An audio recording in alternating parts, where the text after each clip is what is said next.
It's one. We're 7 hours difference. 1 a.m. Nice. Oh, wow. Oh wow! Thank you for losing some sleep and joining us. We appreciate it. I've had an awful time this time getting adjusted to the 7 hours. So I've been staying up. I mean, I've gotten back to about 1 a.m. getting asleep. So this is really not too bad for me.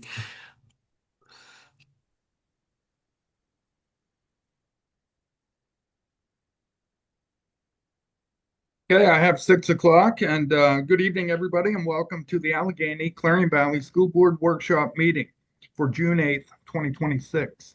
The AC Valley workshops are conducted virtually, and a link to access the workshop is always posted to the acvsd.org website.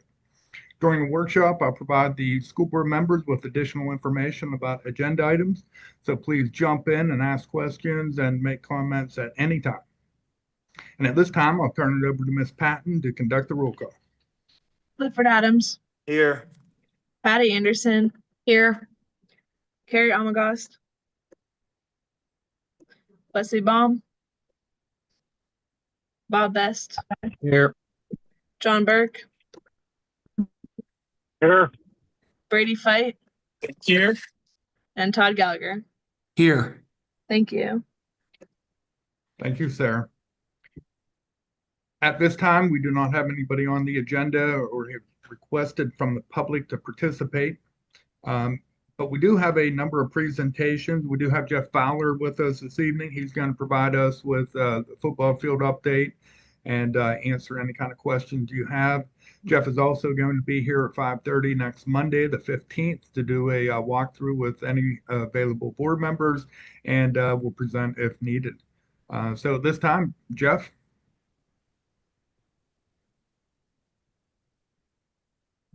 Thank you, David. Aaron, am I?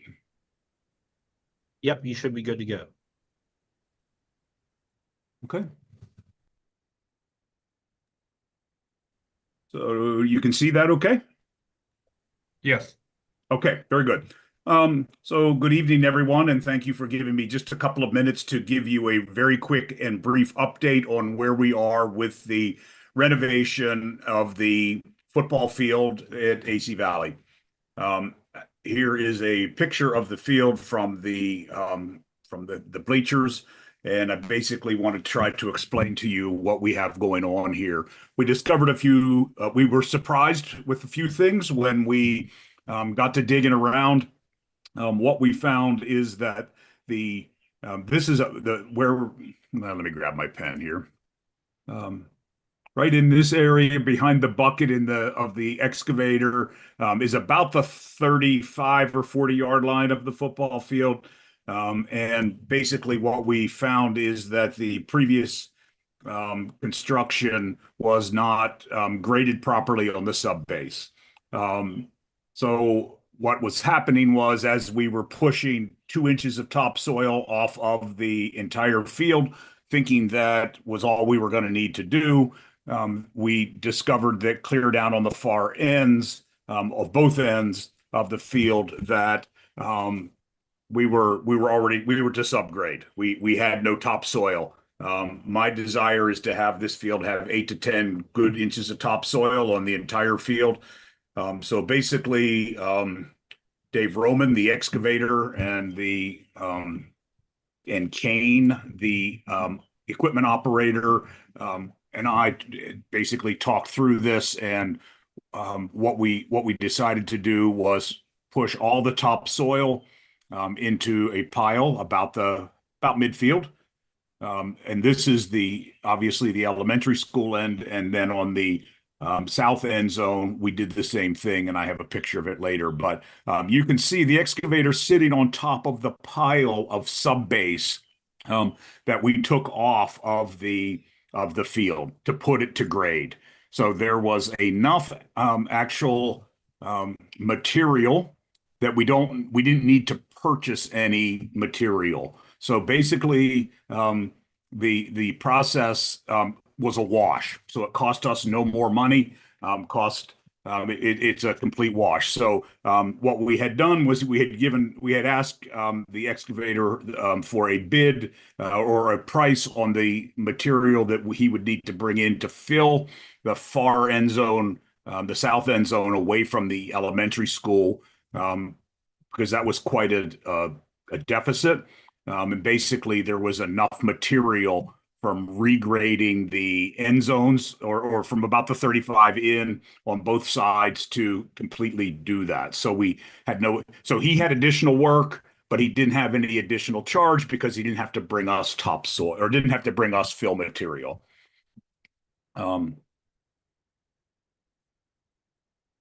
Here.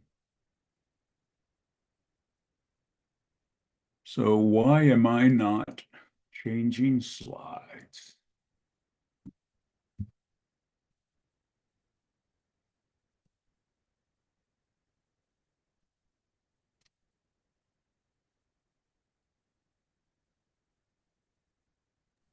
Might still have pen mode on, Jeff.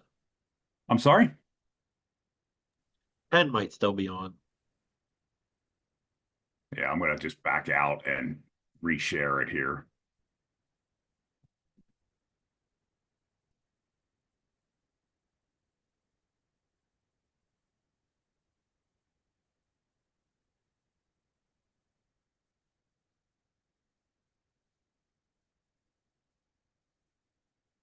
Okay, so there's basically what we looked like right after we got started with the project. You can see the other end zone. We did the exact same thing with basically pushed the topsoil to the middle, regraded the ends, and then regrade or then carried that grade all the way out. You can see him in the far side there, filling in that spot down on the far end. Just a shot of the regrade, just more of them. The other thing that they did was at the school's request was they regraded the bank. The top of the slope is at about a 2%, and the bottom is at a much steeper slope. And it was hard for me to get a good picture to show you the angles. But that's about the best one I could get. You can see here at the very top. This is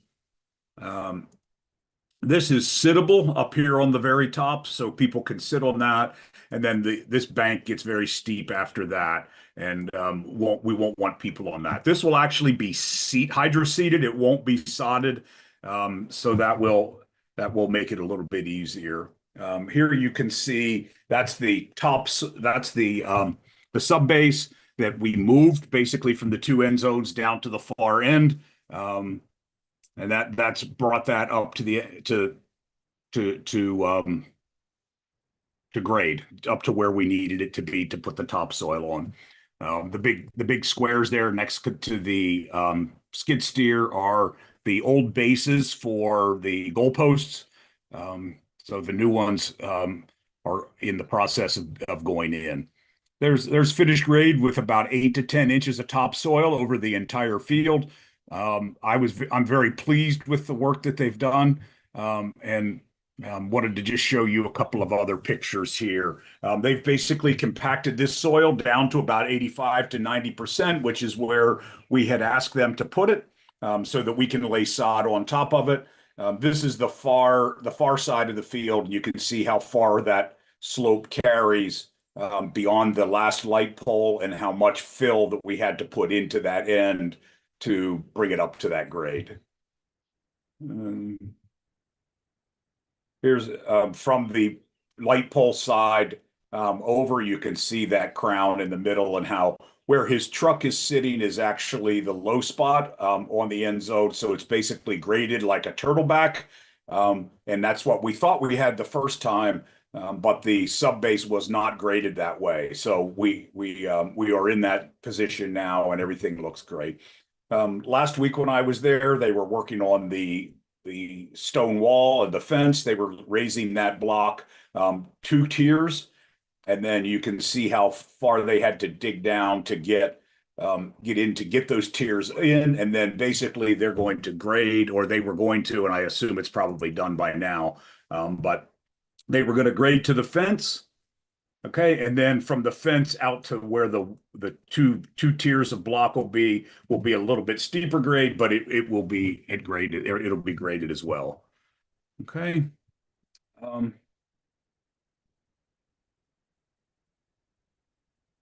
So that's where we are on the project. I was hoping to be able to come to you tonight and tell you that we were going to be laying sod starting Wednesday of this week.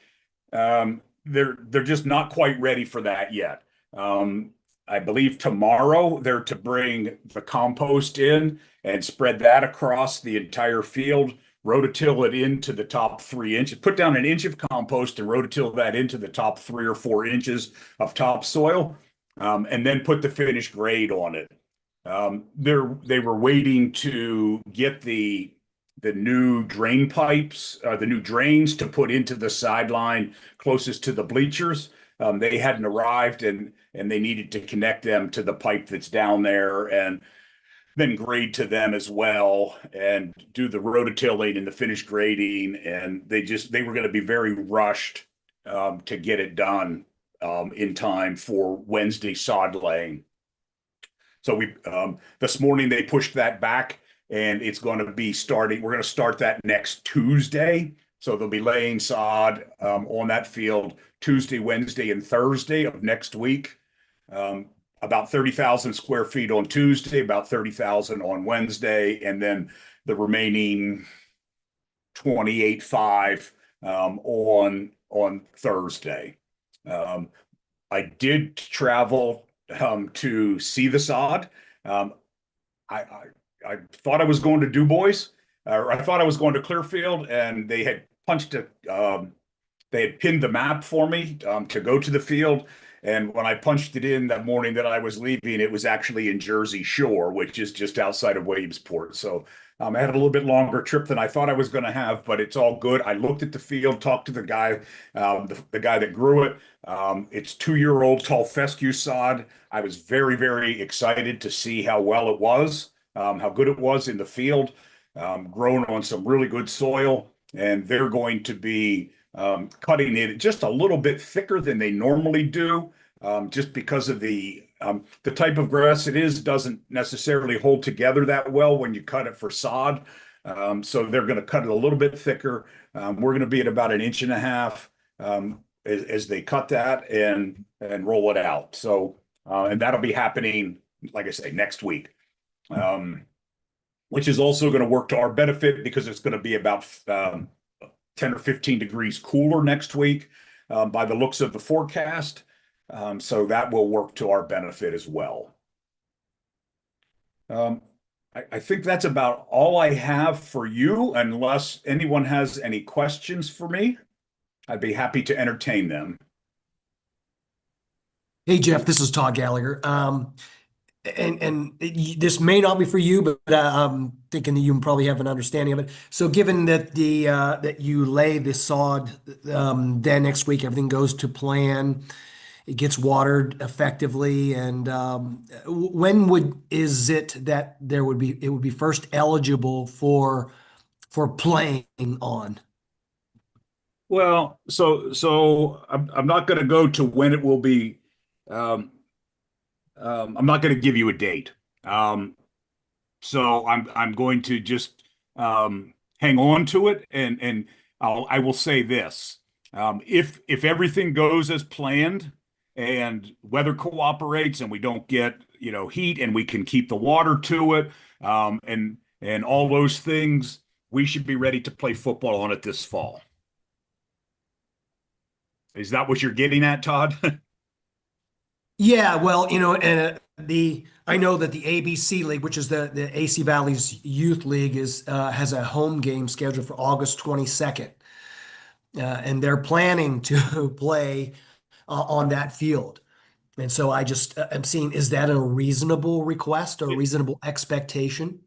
From my standpoint, Well, let me back up. I've been laying. I haven't been laying because it's been a long time since I laid sod, but I've overseen sod being laid in Philadelphia these past 2 weeks um, on another job, and 2 weeks of really hard water and cut even a little bit thinner than this is being cut.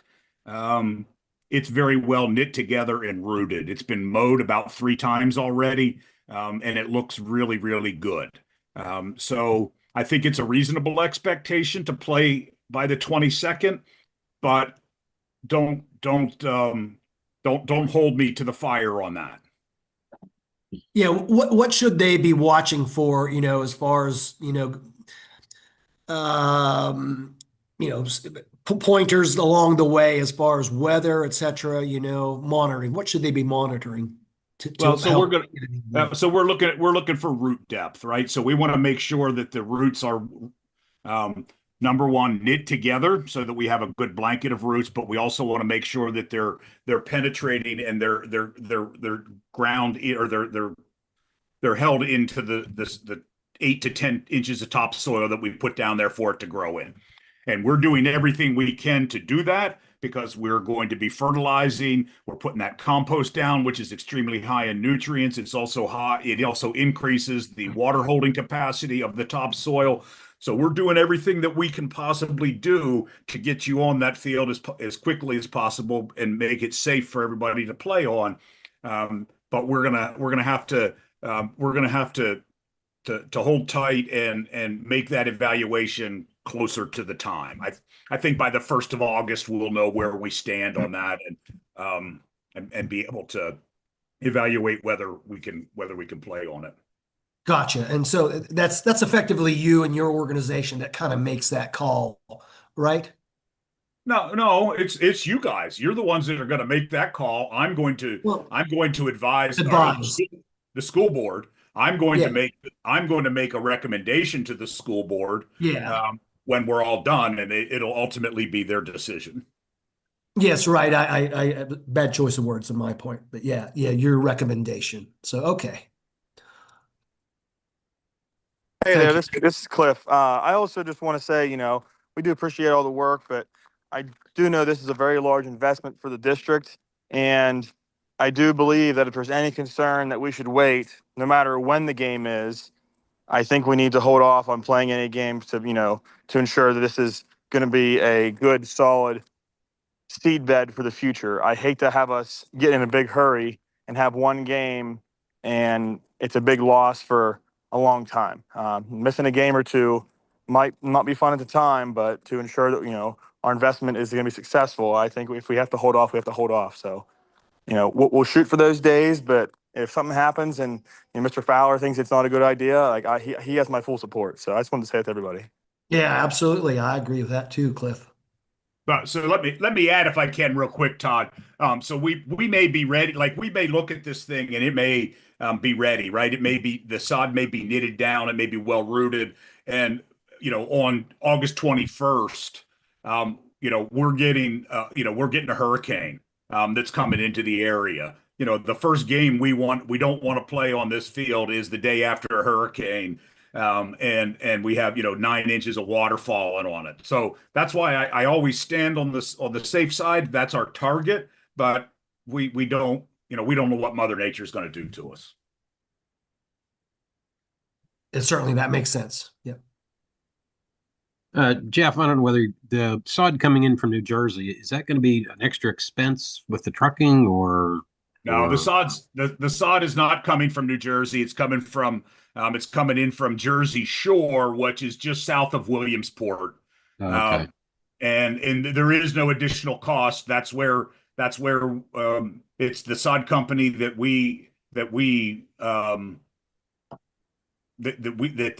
the contractor put onto it. That's all on him. It could come from Kansas City, and it's not going to cost us any more. Okay. All right. Thank you. And that's all on them. Yeah, I agree with CJ's thinking on that, we'll just take a wait and see attitude and whatever Jeff's recommendation is. I mean, I don't know whether we should tell the youth football to, make arrangements for another field if it's needed for that date. So we're not scrambling at the last minute. We'll, My we'll thought. that's certainly our goal, but we will also do the best we're working on it real hard. That is our goal. All right, thank you, Jeff. Thanks, Any Jim. more questions for Jeff before we move on? Okay, hearing none. Jeff, we appreciate your time. We'll see you next Monday. And Todd? And I apologize. This is not necessarily for Jeff, but I was going to ask, as it entails with the embankment, are there any safety concerns that we need to deal with on that slope there, such that it has to be roped off or anything like that? Is there something, any liabilities that we need to have there? Do we know, as we look at that slope, is that a danger point that we need to deal with? And that's, you know, just trying to think ahead on that. It doesn't look at all like it's that bad, but again, I just want to make sure that it's not something that we've overlooked and that there needs to be some sort of a block that keeps people from trying to sit there, or, those kinds of things. That's a good question. I'm not sure. Jeff, can you answer that, or is that outside of your expertise level? So I will say this, that the top of the hill is a sittable slope, very sittable. After that top 6 or 8 feet, not so much, but we moved everything over 5 feet and down 15 feet to kind of give us a little bit more playing room and enough room for cheerleaders and those kinds of things. So we had the drain pipe there. So the slope that's there, I don't want to be hard and fast about it, but it is what it is. So I'm not, and I will say, if you look at it, it is steep. We won't be laying sod on that hill. It is steep. So we will be seeding that, and covering it with, retention straw netting. So it may be something we just need to look at, whether it's, down the road is take a look at it and see where it is. Yeah, it would seem like that, at least at first, because that seating and that netting will still be, there, I would think, on August 22nd minimally. And I would think we would want to at least rope that off with some kind of signage that just says, because it's just, I know that people will try, they'll do do their best to sit on it, because that embankment was very well populated. Yeah, I agree with you, Todd. It probably should be roped off until at least Yeah. sure the seating and the sod is taken hold, and then it's sit on it at your own risk, I guess. I mean, people can, once it's established, I think people can see that how steep it is, and the kids will maybe sit on it, but adults maybe won't. But I'm not sure there's much we can do about it at this point. The grade is what it's going to be, and we're just going to have to deal with it.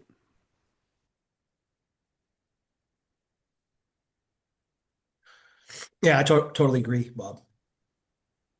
And any other questions for me before I hang up here on you? I would like to say thank you again, for giving me an opportunity to be here. I will plan to be on site at the field next Monday, starting at 5:30. I was hoping to be able to show you how beautiful the new sod looked, because we were supposed to be laying it this week, but we'll get that done. But if you want to meet me there at 5:30 on Monday, I'd be happy to go over where we are in the process and kind of give you the firsthand view, and we can walk and talk about the hill and everything else. So thank you very much. Thanks, Jeff. I'm moving down through the agenda. Next up, we'll have a student rep. Maddie Myers just graduated, so we'll have to be working with Mrs. Hickman up at the high school to replace her. And then Nancy Rousley will be here about the auditorium, and she will provide an update as well. We're just almost done with it, but just finishing up some loose items and the checklist. And then we also have Kelly Terwilliger and a few local ministers. They're going to meet with us and have a discussion about possible release time um, for the school district to consider. This would be a program run by the local churches. We are permitted to release the kids for up to 36 hours over the course of a school year for religious activities. The parents will sign off on a release form. And, in essence, we're just going to let the students leave, participate in the program, and then come back afterwards. Something to consider. And then moving down into board concerns, as you can see, we still haven't found a rep for the Foxburg seat. So please, if you know anybody or if you could reach out to somebody who'd be interested, let them know that we're still trying to fill that vacancy. And I'll also pause before we get into the consent agenda to open it up to see if there are any board concerns that we can address this evening. Moving into the consent agenda, we have 3 volunteers to approve.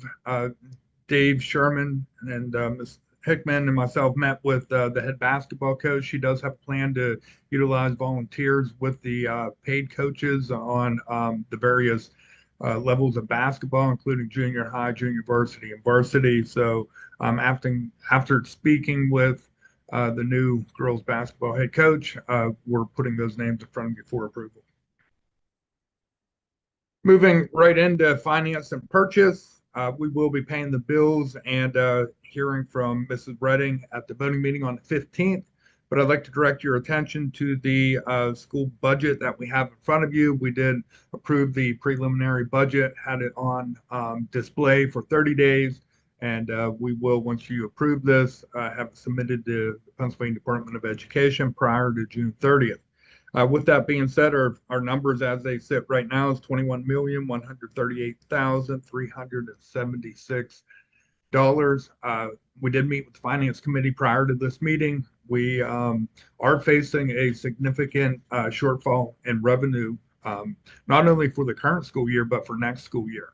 And there's some suggestions as far as making cuts throughout this agenda. You'll hear my recommendation, but also, we were discussing about taxes. I know that we said that we weren't planning to increase taxes because it's a difficult time, but Ellen and Courtney has been doing a lot of work on that. Tax increase for the median household in Clarion County, for example. If we don't increase it with the rebalancing effort, it's still going to be an increase of $11 for the year. And if we do increase it to the index, for that particular group of houses, it would be $36 for the year. That would generate just over $190,000 worth of revenue that we can use. And we need to have a little bit of a discussion at this time about reconsidering that area. We also had a couple of discussions as far as staffing and reduction in some of our current supplies that we have. We're going to get back into maintenance technology and building supplies to see what we could clean out as well. So I'll open up the discussion at this time. I'm not sure if Patty or any members from the Finance Committee would like to weigh in.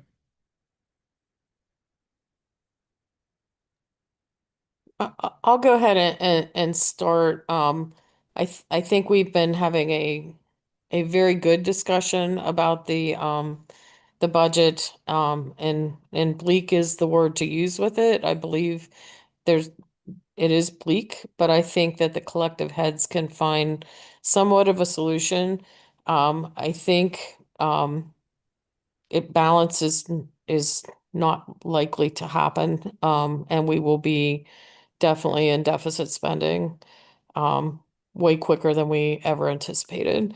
I would strongly encourage um, the group to reconsider the discussion on the tax increase from last time, because I think that it's the responsible thing to help shorten, I don't know what the right word is, lessen the deficit going forward. And it is gonna most likely be a deficit going forward beyond this year as well. There's only so much we can control. And we are trying to um, take a hard look at what is reasonable without hurting our students. Anybody else want to discuss anything here? Hey, Patty, it's Clifford. I mean, I made my point last month, um, especially hearing, an average of between everything, it's so low. I think we are going to be idiotic to not do that, especially with the continued loss in revenue if the taxes aren't raised for the foreseeable future. That's an additional 190,000 every year. Yep. And I get it. No one wants to raise taxes, but all the more it really is broke up over a 12-month period is it's nothing. So that's my opinion. So to frame that only what was presented to us tonight, we did ask for a couple other pieces, but we were asked to go back and look at just Clarion County. So the Clarion County side of it, going to the median home, it would come out to $36 a year, which is $3 a month. And recognizing that there would be differences between Venango, Armstrong, and Butler County on what the value of that median home to make an apple-to-apple comparison is not exactly what would happen with that. But it might be tree fruit to tree fruit as opposed to tree fruit to grapes.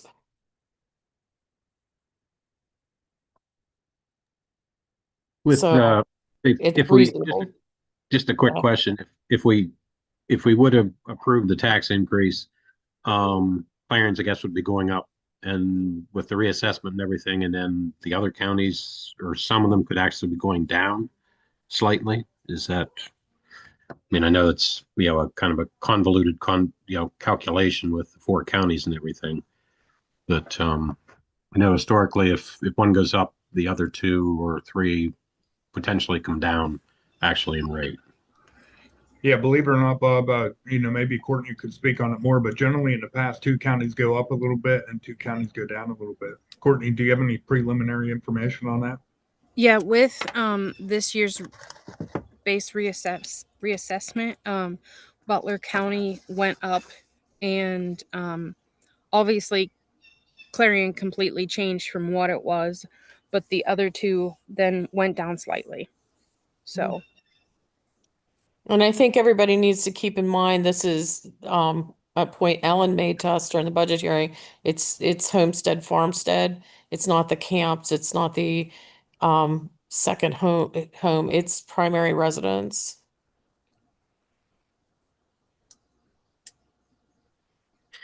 Hey, this is Todd Gallagher. I really think that the tax is is part and parcel of the solution. But that said, it is not the solution. And so what I would like to do, and I know I sound like a politician here in holding it hostage, unless we have made some hard cuts in our budget by looking at some things seriously. I won't vote for the tax thing there unless we have present alongside them some hard cuts that we've got to make. We've got to get in there and do it, and we've got to look and see what is it that we can really do to clean up the budget that, yes, doesn't hurt the students significantly and enables us to continue on solvent as a school district. So that's just So my two. pieces. No, and that's a fair point there, Todd. So prior Absolutely. to this workshop meeting, we did have a finance committee meeting, and within a 5 or 10 minute time period there, I mean, we were spitballing some ideas, and we came up with roughly $500,000 savings. That tax increase included in that, but that also included cutting some sport programs that have had no participants in it for the past number of years. Some budgetary items that fluff was built into it, but we can go without for a couple of years in order to try to get back on track here. So what I'm trying to say is that we have made some other recommendations, and we have had some conversations, of what we can do to reduce costs other than just raising taxes as well. And Okay. that includes attrition on filling a position too, and moving some people around. Oh, and you're right. Yeah, that does include one scenario like that. And then in the upcoming years, I think that we can forecast probably, I don't know, another 1 to 3 positions that we could reduce through attrition as well. Okay, so that takes us to what? At best, maybe a third of our deficit? Hey Todd, Cliff here. Also, don't forget 2 months ago when we approved $140,000 in books, that yes, were needed, but was said they are not mandatory until at least the next following school year. That right there, we're knocking on $750,000, which is almost, we're knocking on over a third of what. Like I get, we're trying to say, oh, it's only this, it's only that, but we got to do something here. We can't say, oh, we can only do so much. It's only a quarter, but it's not going to do anything. Anything is going to help. No, I agree. I agree. But I'm just saying, I'm hearing what those cuts are. To me, I see a lot of other things that we can do. And I mean, when do we bring this up? When do we talk about this? Do we need to get a separate, where we're all inclusive meeting, and we just bring them to the table where we've gone back individuals and bring things individually, and we say, this is a realistic cut that we can make. And that other school districts have made and are doing it now as we speak. Because I've been reading a lot of articles and seeing a lot of different things and a lot of avenues that we've got to investigate because we've got a major thing in front of us if we want to keep our school district around. I would agree with what you're saying, Todd, and that's kind of what I've been trying to do some homework on as well, and I'm not coming up with myself. I think it needs to be a team effort in order to see a bigger picture. I think it means maybe doing things differently, and there are things that we have chained ourselves to the floor, so to speak, with how we always do it.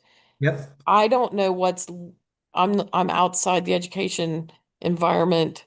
I don't know where the legality is, are you doing the correct thing for those kids with IEPs or other needs that they may have that I don't Mhm. know where the legality on things like that lie. And we even talked about, um, are we providing, or can we provide differently for our kids that maybe have some special needs in terms of social emotional type things as well. I think we need to have those kind of things available as known options because there's a lot of unknown with where this goes forward. We can see where the known is on the expenses of this is what staff costs, this is um what I'll say maintenance costs, but what where where could we be, where are we, and where do we have the flexibility to do that? I don't have a good picture of that. Patty, I also do appreciate, you think of these things, but just for the general public listening, it's not just AC Valley here that's struggling with Correct. this. This Montauk is over $2 million deficit. It was in the paper last month. So there's Cranberry too. yeah, it's not just AC Valley here, and we're making these difficult decisions. It's going to be everyone, every rural, even maybe some big schools that's going to be suffering. So, and I know I'm going to take some flack for this, but this is an education first. Hmm. Sports is always going to be second. So, Hmm. if cutting sports is going to be something to save a lot of money, you have to cut the bleeding somewhere, and it's unfortunate, but I'm just putting that out there now, so it's not a big shock in the future. And Yeah. I agree with you on that. I also think that we need to and I said this at our meeting, I said, I think we need to take a look at what the pockets of spending are. There are grants out there that can be written. We just wrote a grant that helped to, I think, improve some of the things that we were already doing with the bond infrastructure stuff. But I think there's ways to find some grants and you know, grants are very competitive right now because everybody's looking for the money. But I think that there's uniqueness to this district that sets them up for those pieces. However, that being said, it's not just anybody that can go put a grant together. You have to have the language, you have to have a understanding of how that goes. And it takes a lot of work if you've not done it before. You're going to have some failure there. You'll have failure even if you've done it before. But I think we need to take some serious looks at that as well. And that's a temporary fix. It's not a permanent because it's not part of your permanent revenue stream. Absolutely. Yep. And what was projected at the meeting, we talked about, you know, the current year, we're looking at a $2 million deficit, and the pending budget also is looking at 2 million. So, you know, that pretty well takes care of the surplus we have. So yeah, it's expenditures and revenues. There's not a whole lot we can do on the revenue side. We can certainly look at grants, you know, discussion on increasing taxes, but the expenses is what we seriously need to look at. All right. I think it's like half hour drive or something like that. John, your Been there before? Yeah. Your mic's off. I do think that there is merit in trying to figure out why we've lost students to cyber, but I don't think that's the sole solution. I think that we need to make this an appealing district to want to be educated in. And it's not that it's not, I think that it just needs to go to that gold star moment. What would make people want to be here that have chosen other means? And that includes those that may be tougher, the ones that may have different philosophical pieces that are different in terms of why their children should or should not be here.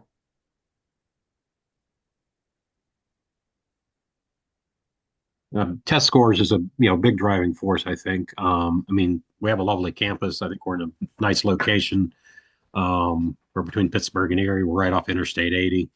Test scores are a big driving force with a lot of parents. On the grant side of that, maybe Corey coming in. I don't know what his experience is with grant writing, but that's maybe an avenue we could tap to help us out with grant writing.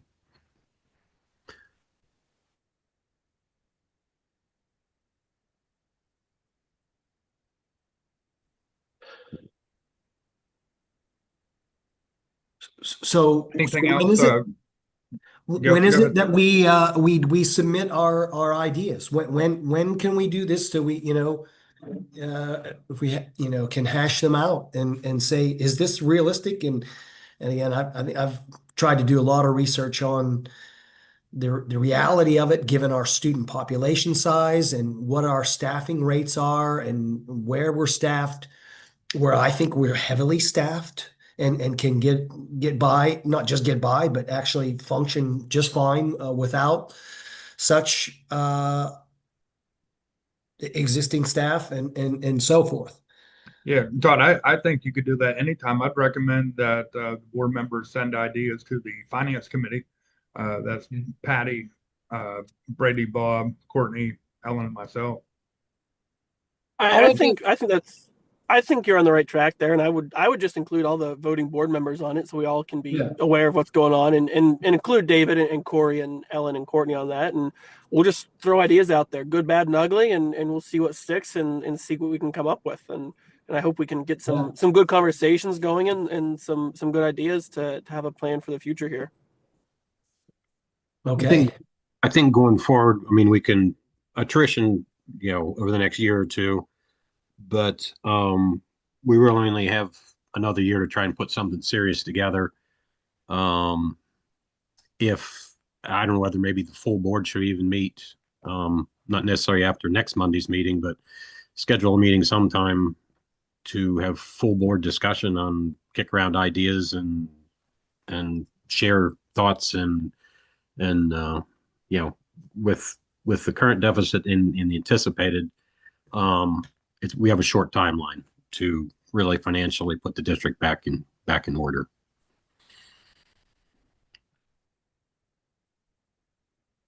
And I think some of the suggestions that we have are stuff that we can do, for this, for right now for this school year, but I think most of them are going to have to be plans that we want to put in place for the following school year, so we can plan and can adapt appropriately to that plan then.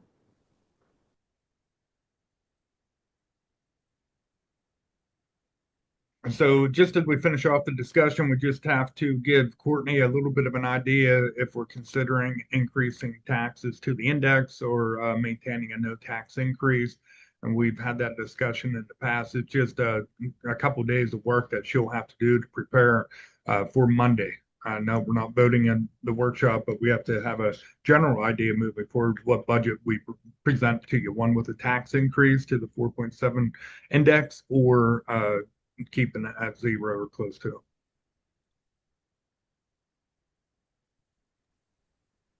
My feelings, recommendation would be to go to the full tax increase.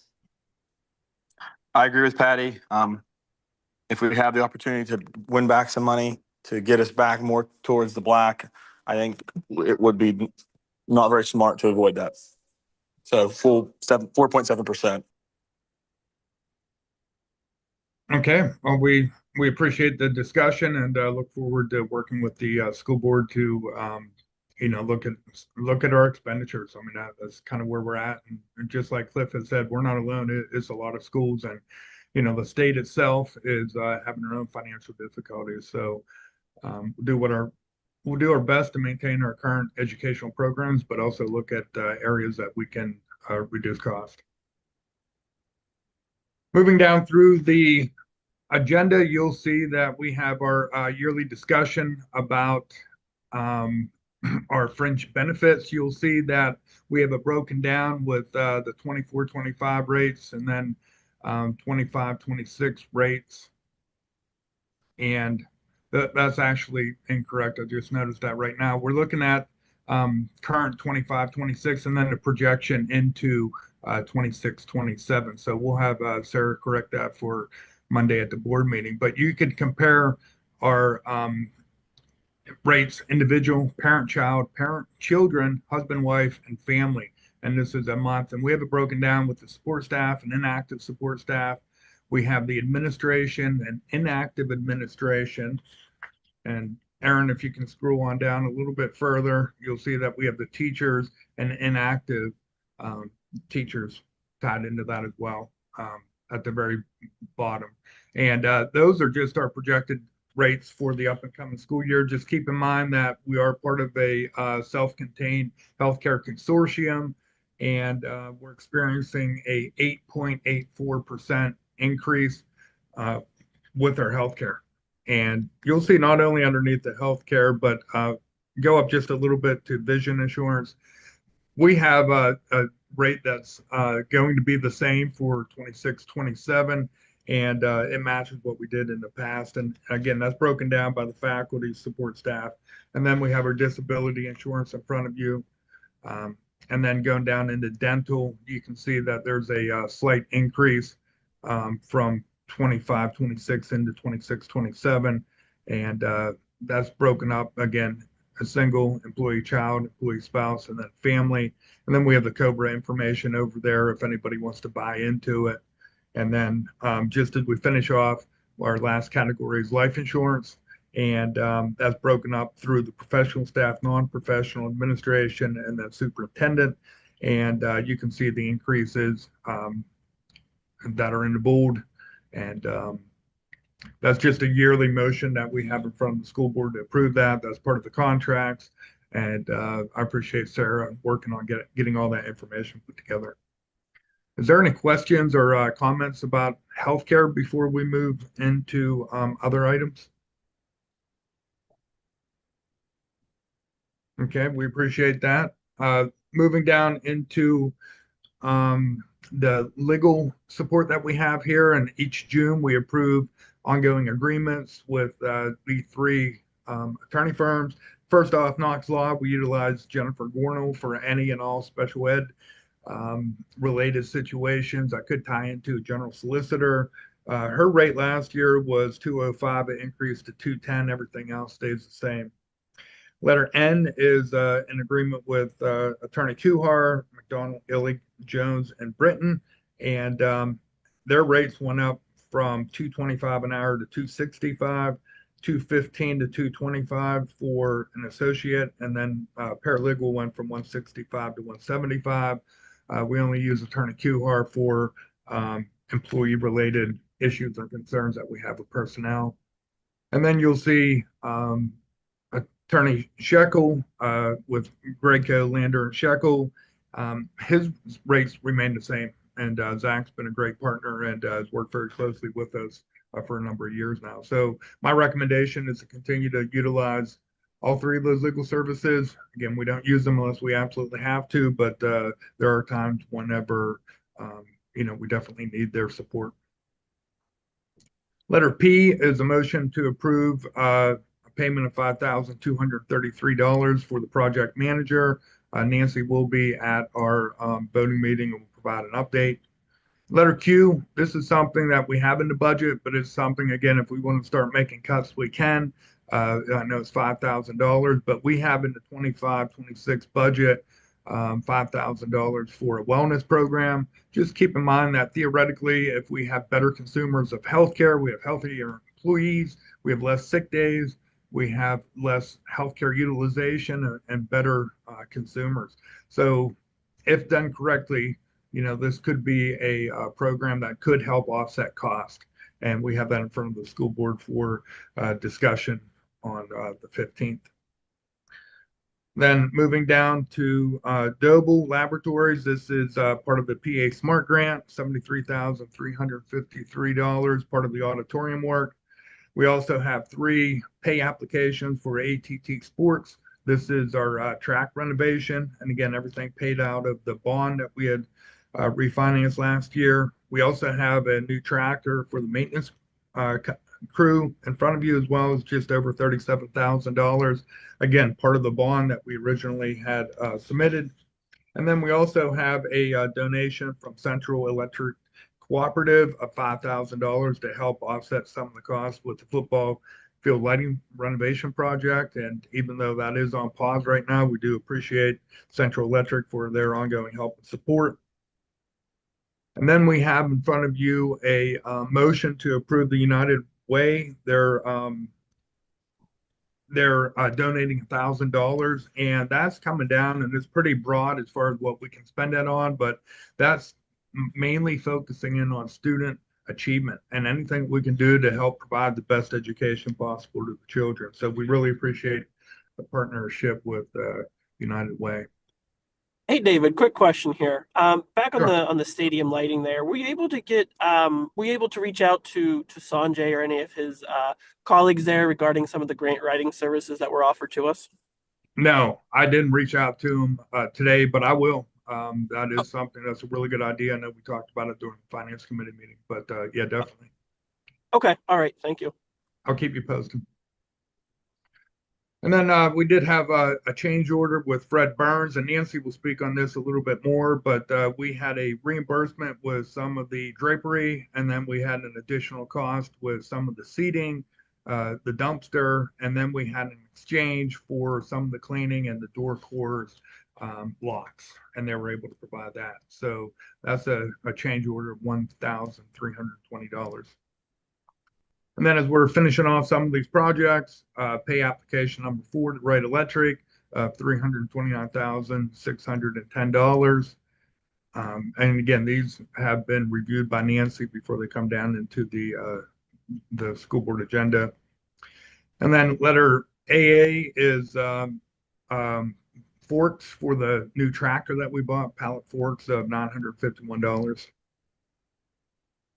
And then letter BB is a recommendation from Stacy Redding in the cafeteria. As you can see, we have the current prices for lunch and breakfast, and then the recommendation recommendation for increase. The student breakfast is part of the governor's budget again for 26, 27. So we are anticipating that it would be free. And then you can see the increase down through for student lunch, adult breakfast, adult lunch, pre-K breakfast and lunch. David, why is pre-K lunch $5? I mean, it's why is it? I mean, it's more than an adult lunch. I'll have Stacy Redding respond back to you on that, Bob, because I don't want to misspeak, but it's some of the labor that goes into it that's tied into that lunch as well. But I'll have Stacy so that I don't misspeak because it's been a long time since we had that discussion as far as why it was so much higher. Okay, it just kind of sticks out. You know, just found that odd, I guess. So, Yep, I agree. thank you. Sure. And any questions on finance and purchase before we move into personnel? Okay, we have a number of contracts. At the end of the June meeting, we'll have all our contracts updated. The only contract that's nearing its end would be the Act 93, and that's in June 30th, 2027. So for this evening, we have a 5-year contract in front of you with the school police contract, base rate of $25 per hour with a 2.8% increase. Everything else stays the same. 5-year contract for the food service director, 2.8% increase. And that contract went from 210 workdays to 190 workdays. Stacy ensures that she'll be able to get her job completed with that reduction in days. We also have in front of you a meet and discuss contract, and it's a 5-year contract. It's a 3.5, 3%, 2.5, 2.5, and 2.5 5-year increase. And I do appreciate the subcommittee from the school board meeting with everybody and working those contracts out. Once approved, we will go back and back pay everybody. Letter D is a motion to approve Carter McGarvey for mowing service. Carter is a recent AC Valley graduate. He was one of our student custodians and he does have experience mowing. So under the guidance of James Best and training, we are making a recommendation to hire him for summer mowing services at a $15 per hour rate. We also have a letter of resignation from Leanne Carr out of the cafeteria. She's a part-time worker. We'll have to advertise to fill that position. We also accepted a letter of resignation from Austin Campbell. He's only worked a very short period of time. I'm not even sure he's put in a month due to issues outside of work, and he had to immediately resign due to the fact that summertime is so busy. We did make a motion, or we did post in-house, and we have a motion of retroactively posting that for 10 days. And we had Ron Cotherman hired on. He was an internal candidate to do the mowing, and he's looking at something more permanent. So under the guidance of James Best, we are making a recommendation to put Ronald into that position and then also replace him with Carter, as we talked about earlier. Then to fill Carter's position, we are making a recommendation to hire Bella Kennedy at $13 an hour for summer help. She is an AC Valley student, will help out down here. I think she's in the elementary. And then as we're moving on to the next 3 motions that are all tied into varsity girls basketball, we're making a recommendation to hire Rick Azente, Tracy Bowser, and Amy Wilson. We will base these rates off of the current pay scale that we have here at AC Valley. So I'll have to be working with Courtney and we'll get that on the agenda prior to Monday, June 15th. They have experience. They are recommended to be hired from the head coach. And then also moving on down through letter N, we are making a recommendation to have a voluntary transfer of Derek Harold to high school 7th through 12th grade social studies position. He was going to be a 1st grade teacher. He has multiple certifications. He is highly certified to teach high school 7th through 12th social studies. And part of that budget discussion, this is a recommendation from the administration to not replace Derek at the elementary. My recommendation would be to eliminate the K through 6th grade math coach because it was a grant funded position at one time and then we took it on and then move that position into the teaching position. That would be a reduction of staffing because of the retirement of Mr. Scott Austin. In addition to that, we have two more contracts in front of you. Courtney Chalmers is a one-year acting business manager contract at a salary of $55,000. And then we also have a 3-year contract in front of you for Director of Buildings Ground, James Best. And that's a salary of $70,000, and that's a 2.8% increase. Letter Q, we have a letter of retirement from Jeff Raybuck. We anticipated Jeff's retirement, and we had hired Nick Powell on to replace him. Nick's up and running, and we appreciate everything that Jeff's done. He's been with the district since November of 2005 and has done a lot with our technology, and we appreciate and wish him the best as he moves on to retirement. And then our last motion is to officially move Kristen Thurber from the assistant elementary principal into the elementary principal at a salary of $95,000. Just keep in mind that that assistant elementary principal position was a 1-year position. It will not be filled, and that is a recommendation, and that was part of the transition planning as well. Any questions on personnel before we move down through instructional services?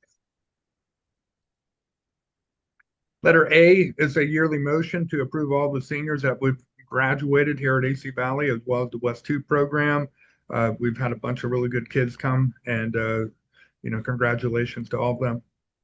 Letter B, as we make the transition, and my mentorship with Corey Hake, our assistant to the superintendent, is to remove me as the safety and security coordinator, and then to put Corey on as this position. He will be providing leadership, coordination, and oversight of the district comprehensive safety and security and emergency preparedness programs, ensure compliance with federal and state safety requirements, and coordinate all the planning, training, and drills. He'll be the safe to safe point of contact. Just keep in mind that I've done that for the past 15 years, and I'll be working very closely with Corey. I'm not just going to walk away from it. This is, in my mind, one of the most important responsibilities here at the district, and we want to make sure that we provide Corey with all the knowledge and training that he needs to be successful with that. And again, keep our kids safe. If we're not safe, we can't learn. And we take great pride in the safety here at AC Valley. And then moving down through, immediately following the workshop this evening, we'll break for an executive session. The school board will be joining me with my end of year annual report. This started back in Act 44 2018. There are several new requirements from Act 55 of 2022, and it's tied into it. So it's an overview. We take the documentation from this agenda and we submit the report and the school board minutes before June 30th of 2026 to ensure that we're in compliance with all the PCCD requirements and funding associated with that. Then we're also making a recommendation to remove Dr. Bill Jordan as the chair of the athletic committee, and then adding Kendall Hickman as the chair of the athletic committee. Kendall is working up at the high school throughout select days at June. She's been involved. She's on the meeting here this evening, so we appreciate her hitting the ground running and to take the lead on the athletic committee. Any questions under instructional services before we finish up this evening? Just real quickly, under transportation, you'll see Bobbert Busing is adding a 2019 International, 2018 Bluebird, and another 2018 Bluebird VIN numbers attached. And we've been working with Lynette and Richard on making those changes, and we appreciate them upgrading their buses and support that. And then finally, Aaron, if you could take us down to correspondence, you'll see that we have a letter from Foxburg Water Authority, and this was a notification that they failed to do a water testing, part of their requirements, and accordingly, they had to notify all their customers. Keep in mind that we do our own water testing inside of the schools as well. James and I do that before the start of fall semester each and every year. So I don't foresee any kind of issues with that. That was just notification that they missed the testing, and that testing was done February 2nd of 2026. Okay, if there's no other questions or comments, and I'll make a recommendation to adjourn the meeting and move into the executive session. It's on another link. I sent it in my notes as well as part of your calendar as well for the school board members. Okay, hearing nothing. Have a great night, everybody, and thank you. Good night.